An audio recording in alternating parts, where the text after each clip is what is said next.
Здравствуйте, дорогие наши коллеги и друзья! Вы на канале «Давай запишем», с вами Александр.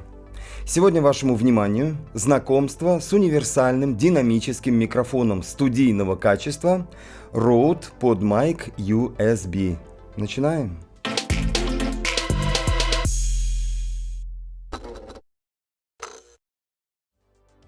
Итак, микрофон динамический, он идеально подойдет для подкастинга, стриминга, игр, озвучивания и всего остального, что связано с созданием речевого контента. Этот PodMic полностью совместим с компьютерами Mac и Windows, а также со всеми мобильными устройствами iOS и Android.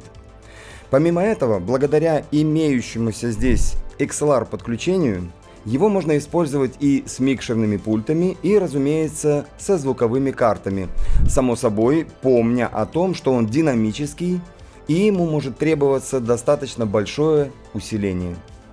Что касается характеристик, он кардиоидный, диапазон частот 20-20 тысяч, максимальный уровень звукового давления 148 дБ, вес 900 граммов. Те, кто собирается его крепить на свои пантографы, имейте это в виду. Теперь по цифре. 24-48 тысяч он обеспечивает. Для расширенной обработки звука внутрь встроен DSP на базе Aphex, где вы сможете детально настроить фильтр высоких частот, Noise Gate, компрессор и покрутить легендарные Aural Exciter и Big Bottom. И плюс к этому он совместим с программным обеспечением Rode Connect, Rode Central, Rode Capture и Unify. Все бесплатно, скачивайте, пользуйтесь. Что еще? Выход на наушники здесь, естественно, есть. Задержка нулевая, регулятор громкости имеется. Поп-фильтр внутрь встроен, что поможет избавиться от взрывных согласных, а также внутреннее амортизаторное крепление будет минимизировать всевозможные вибрации. И надо добавить, что заботливые австралийцы укомплектовали PodMic еще и внешним поп-фильтром. Наверное, с намеком, что записывать в него в том числе и вокал вполне возможно. Что ж, попробуем. Но для начала давайте все-таки потестим по прямому назначению, то есть на речи. Причем сделаем это на обоих подключениях, чтобы попробовать услышать, есть ли разница и насколько она велика. Да, и возвращаясь к совместимости, обращаю внимание, что версия Windows у вас должна быть не ниже десятки, macOS минимум 10.15. Ну что, пробуем? Rode Microphones или просто Rode – австралийская компания, занимающаяся аудиотехнологиями, которая разрабатывает и производит микрофоны, наушники, сопутствующие аксессуары, аудиоинтерфейсы и аудиопрограммы. Она признана мировым лидером в нескольких категориях аудио, охватывающих потребительский, продюсерский и профессиональный рынки, специализируясь на продуктах для записи музыки, звукозаписи на месте, вещания и подкастинга, кинопроизводства и создания контента. Rode является флагманским брендом группы Friedman, которая начала свою деятельность в 1967 году как Friedman Electronics и с тех пор приобрела несколько аудиокомпаний, включая Soundfield, Aphex и Event Electronics.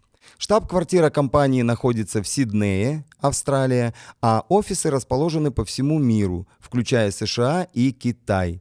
Компания экспортирует свою продукцию в 118 стран мира. Ну что, друзья, сейчас давайте попробуем что-нибудь в него спеть. И важный момент. Для того, чтобы себя слышать, то есть слышать не только музыку, но и вокал, необходимо колесо громкости нажать один раз. Таким образом включается прямой мониторинг. Слушаем. Ключ себе верну, и двери не открыться мне в свою страну. Ты знаешь, я пришел проститься. Проститься. Это только дым, и в нем нам не укрыться. Пачка на двоих, и по вискам стучит проститься. Проститься. Солнце, отпусти меня.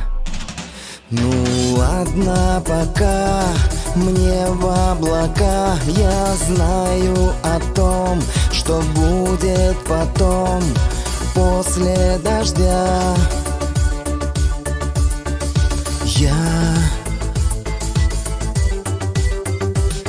Ну ладно, пока мне в облака. Я знаю о том, что будет потом, после дождя.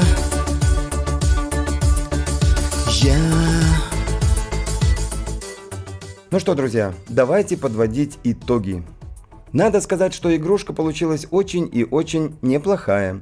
Во-первых, универсальность. Хочешь в компьютер или телефон, хочешь в карту или пульт, хочешь дома или на студии, хочешь в дороге или в палатке в лесу. Во-вторых, качество звука вполне себе на уровне при любом подключении. Разумеется, USB будет несколько проигрывать, но некачественным результат на выходе при этом подключении все равно называть не хочется. И то, что деятельность стримеров-блогеров, работающих с этим микрофоном напрямую в компьютер, будет выгодно отличаться от других, вещающих в дешевые и средненькие модели, нет никаких сомнений. В-третьих, запись вокала. Хоть его и позиционируют как речевой микрофон, ничего нам не помешает записать вокал весьма качественно. Как тут не вспомнить SM7B, который тоже вроде бы как дикторский, но в него поют полмира. Так и здесь. Качество на уровне, практически уровень конденсаторного, а бешеный запас по децибелам позволит с ним работать музыкантам любых жанров, даже самым громким и кричащим. Ну и последнее – это внешний вид. Что ни говори, но списывать со счетов этот признак никак не хочется, потому как встречают у нас по-прежнему по одежке. И это лишние баллы к авторитету тех, кто себя показывает всему миру. И победная точка. Стоимость этого микрофона на сегодняшний день 27 с небольшим хвостиком тысяч рублей. Не знаю, много это или мало, учитывая условия, в которых нам приходится сейчас жить и работать, но тем, кто пожелает этот момент жестко критиковать, напомним, что здесь все-таки 2 в 1. Да и альтернативные варианты, если можно еще где-то найти, то цены там тоже будут далеко не самые маленькие. Впрочем, решение вам принимать самим. Наша задача – познакомить вас с новым продуктом на наших полках. На этом закругляемся. Всем творческих успехов и всего самого доброго. Удивительно, что нам дали дописать. Никто ничего не сверлил, никто ничего не бомбил. Сколько мы? Минут 15 потеряли времени? Я думаю, что больше. Даже больше. Да, стоматология по соседству – это плохо. Да.